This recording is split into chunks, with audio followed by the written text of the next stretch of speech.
Hello friend, स्वागत है आपका आज की कहानी में। तो आइए शुरू करते हैं आज की कहानी, 3 चमत्कारिक दोस्त। तो कहानी को एंड तक जरूर सुने। तो आइए शुरू करते हैं आज की कहानी, 3 चमत्कारिक दोस्त। बहुत साल पहले की बात है।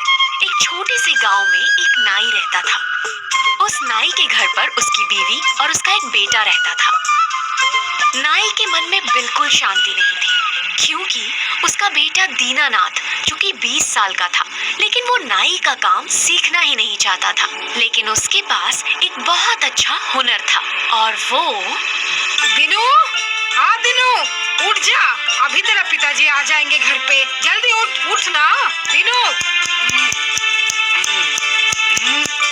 माँ, पिताजी इतनी जल्दी नहीं आएंगे। वो अभी भी बाल काट रहे हैं। मुझे कैंची की आवाज आ रही है। आप बिल्कुल चिंता मत करिए। मुझे थोड़ी देर और सोने दो ना। ओह, एक बात भी इसको सुनाई नहीं देती है। एक काम कर, जब तेरे पिताजी इस दुकान से निकलेंगे ना, तब तो मुझे आवाज दे देना। तब मैं खाना बनाना शुरू कर दूंगी, ठीक है?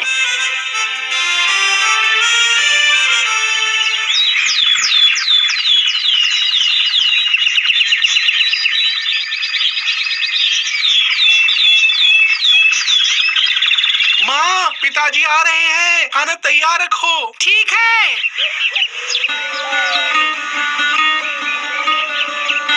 अच्छा महाराज, अभी भी बिस्तर पर पड़े हो? कुछ काम धंधा वगैरह नहीं करोगे? जरा हाथ भी तो बटा सकते हो।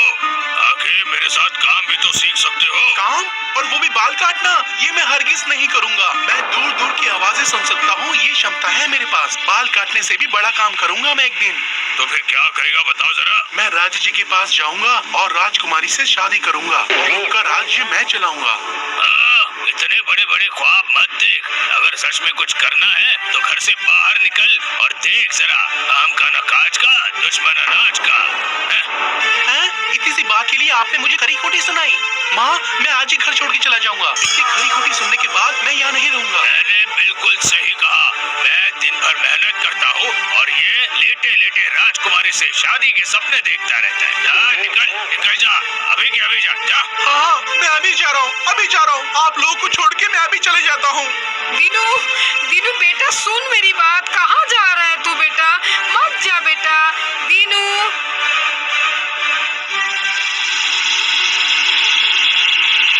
बात कुछ भी नहीं थी और मुझे इतनी खरी खोटी सुना दी उन्होंने। मैं अब घर कभी नहीं जाऊंगा, उनके बुलाने पर भी नहीं जाऊंगा और मैं अपना सपना खुद पूरा करूंगा। और अब जब तक मैं अपना सपना पूरा ना कर लूं, मैं घर लौटूंगा ही नहीं।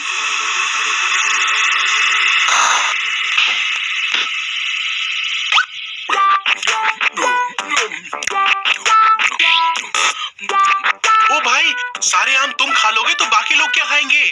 इतना सारा आम खाना बंद करो, इतने मत खाओ। तुम कौन हो? मेरा नाम कानू है। मैं जितना भी खाऊं मेरा पेट भरता ही नहीं, इसलिए मैं खाते रहता हूँ। ये तुम क्या बोल रहे हो? हाँ, तो आज तक मेरा पेट कभी भरा ही नहीं, इसलिए मेरे पिताजी ने मुझे घर से निकाल दिया है। उन्होंने कहा कि तेरा हाथी जैसा पेट भरना मेरे बस की बात नहीं है। अगर तुम इतना खाते रहोगे तो कोई भी पेट में एक भी फल नहीं बचेगा। फिर बाकी लोग क्या खाएंगे बताओ जरा? उससे अच्छा है कि तुम मेरे साथ राजमहल चलो। राजमहल? हाँ, राजमहल। राजमहल पहुँचेंगे ना तो वहाँ पर खाने पीने की कोई भी कमी नहीं रहेगी। चलो चलो चलो, अब मेरे साथ चलो। हाँ ठीक है, चलो चलो राजमहल चलते हैं। हाँ, तुम्हारे जैसा ही मेरे पास भी एक खूबी है। चलो जल्दी जल्दी तुम्हें बताता हूँ।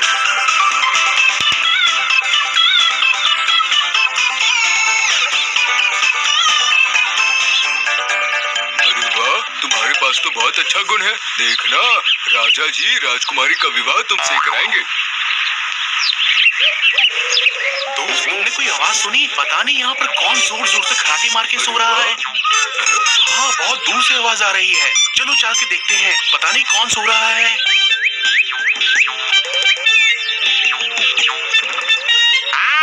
अरे शांति से सोने दोगे या नहीं? घर पर भी कोई सोने नहीं देता और तुम यहाँ शोर मचा रहे हो। किसने तुम्हारी नींद खराब करी बताओ जरा? अरे अब मैं क्या बताऊँ, ऊपर से एक पत्ता नीचे गिरा और जमीन कांपने लगी। अब इतनी जोरों से जमीन कांपेगी तो बंदा कैसे सोएगा? इतनी जोरों से जमीन हिलेगी तो बंदा कैसे सो पाएगा? ये तुम क्या बोल रहे हो? ऊपर से एक पत्ता गिरा, जमीन हिलने लगी, तुम्हारी नींद खुल गई? अब बोलो मत, मैं तो ऐसा ही हूँ। सब कुछ सही होना चाहिए, सब कुछ एकदम सही होना चाहिए, तभी तो मैं सो पाऊंगा। कुछ भी गड़बड़ होती है तो में सो नहीं पाता हूँ। पत्ते की क्या बात कर रहे हो? एक चींटी भी सड़क के जाती है ना तो मेरी नींद खुल जाती है। एक केचुआ भी चलता है ना तो उससे मुझे गुदगुदी होती है, उससे मेरी नींद तुरंत खुल जाती है। अरे वाह, तुम्हारे पास भी एक अद्भुत कला है। चलो मेरे साथ राजमहल चलो, वहाँ तुम आराम से सो पाओगे। पर तुम कौन हो ये तो बताओ, अपने बारे में कुछ तो बताओ। वो हम तुम्हें जल्दी जल्दी बताएंगे।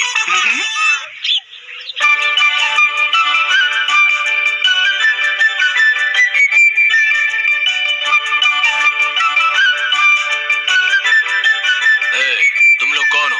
अब क्यों आए हो मुझसे मिलने? हम आपकी राज्य की प्रजा है राजा जी। ठीक है, क्या चाहिए तुम्हें? राजा जी, ये कानू और भानु को राजमहल में खाने और सोने की जगह दे दीजिए। और मैं हूँ दीनानाथ, मैं आपकी बेटी मधुबाला जी से शादी करना चाहता हूँ।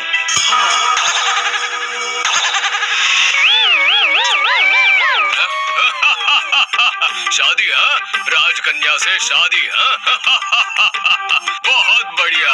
तुम्हारी हिम्मत की दाद देनी पड़ेगी। हाँ, ये बात सही है कि मेरे बेटी की शादी की उम्र हो चुकी है, पर मैं उसकी शादी तुम्हारे साथ नहीं करवा सकता। ऐसे कैसे संभव है? राह चलते आदमी के साथ शादी करा दूं? मैं उसके लिए काबिल इंसान ढूंढ रहा हूँ। हाँ, मैं भी तो एक काबिल इंसान हूँ। अगर आप मेरी काबिलियत देखेंगे तो आपको बहुत आश्चर्य होगा। हम तीनों के पास अलग अलग विशेष गुण हैं।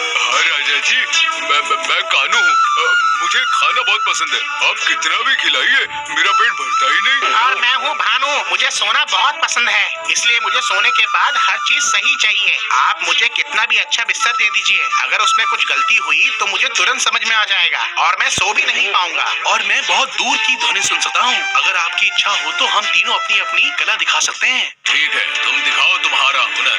अगर हमें जो भी दिखाए पसंद ना आए तो हम तुम्हारी गर्दन उड़ा देंगे। ठीक है, समझ गए ना? हाँ ठीक है, अगर हम तीनों ने अपनी अपनी कला आपको दिखा दी तो आप कानू को जिंदगी भर खिलाएंगे और भानु को जिंदगी भर सोने देंगे और अपनी राजकुमारी से मेरी शादी तुरंत कर देंगे। बताइए बताइए, आपको शर्त मंजूर है? मंजूर है ना? मंजूर है, मंजूर है। सुनो, तुरंत खाने का प्रबंध करो। हम देख रहे हैं कि कानू बैठकर खाना खा रहा था और राजा जी, दीनू और उसके दोस्त उसे खड़े रहकर देख रहे थे। और कानू ने आंख झपकते ही सारा खाना खत्म कर दिया और राजा जी तो हैरान रह गए। वो ताली बजाकर फिर से खाना लाने के लिए कहते हैं और कानू फिर से सारा खाना खत्म कर देता है। इसी तरह बार बार खाना आता रहता है और कानू उसे खत्म कर देता है। और इस तरह ऐसा वक्त आया कि राजा जी का रसोई घर पूरा खाली हो गया। राजा जी फिर से ताली बजाते हैं, तब रसोइया आकर कहता है, और खाने के लिए कुछ नहीं बचा है राजा जी, सब खाना खत्म हो गया है, सब कुछ। देख लिया राजा जी, अब कानू का हो गया, भानु की बारी है। तू जा और 7 गद्दियों से एक बिस्तर बना दे। जा, जल्दी जा। हमारे सेवकों ने बहुत अच्छे से साफ करके बिस्तर बनाया है। मैंने खुद सोकर देखा है, इसमें कोई खोट नहीं है। अब मैं तुम्हारा हुनर देखना चाहता हूँ। चलो बिस्तर पर सो जाओ।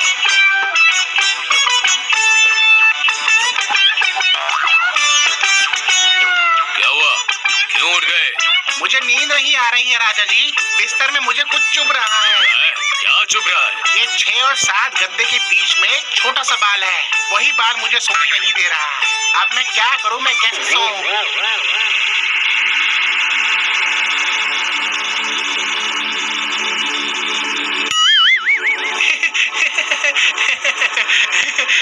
देखा राजा जी भानु का कमाल, अब मेरी बारी है। इन तीनों में सच में हुनर है, इनका और हुनर नहीं देखूंगा मैं। इस लड़के के साथ में मेरी इकलौती बेटी की शादी नहीं कराऊंगा मैं। ना ना ना ना ना ना, ये संभव है ही नहीं। नहीं नहीं नहीं नहीं नहीं, तुम्हें और हुनर दिखाने की कोई जरूरत नहीं है। तुम अब घर जा सकते हो।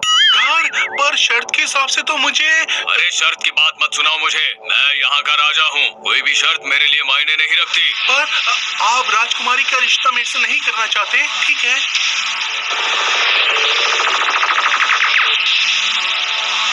हाँ सुन लीजिए, मैंने अभी सुना कि घोड़े के अस्तबल में मंत्री और सेनापति आपको मारने का तरकीब सोच रहे हैं। मैंने अभी सुना है। क्या बकवास कर रहे हो तुम? मैं सही कह रहा हूँ राजा जी, मानिए मेरी बात।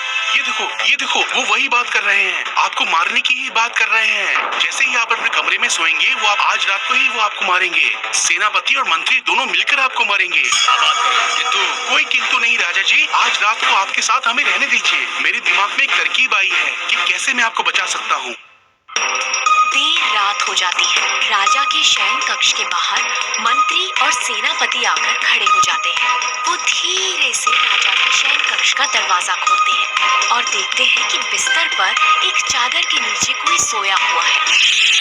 वो दोनों बिस्तर के पास पहुंचते हैं और मंत्री सेनापति को इशारा करता है और सेनापति जोर जोर से उसे तलवारों के वार से मारने लगता है और मंत्री तब कहता है,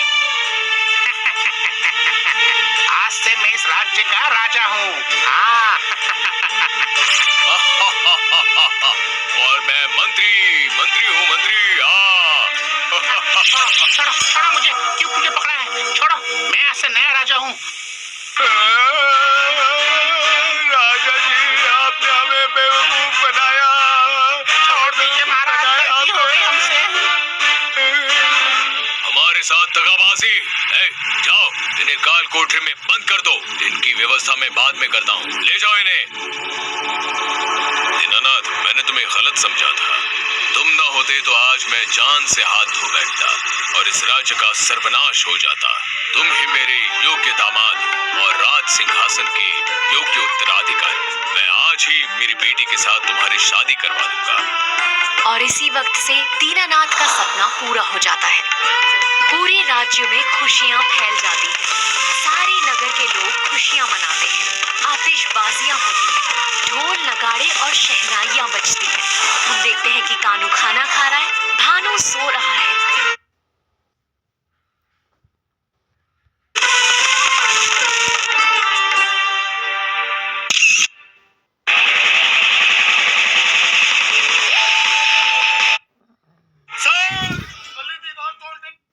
तो दोस्तों, आपको हमारी कहानी कैसी लगी? हमारी कहानी अगर आपको अच्छी लगी हो, 3 चमत्कारी दोस्त, तो कृपया कहानी को लाइक करें, शेयर करें और ज़्यादा से ज़्यादा सुनें। हम कहानी को एंड तक ज़रूर सुना करें। आज के लिए इतना ही। बोलो राधे राधे, जय श्री कृष्ण।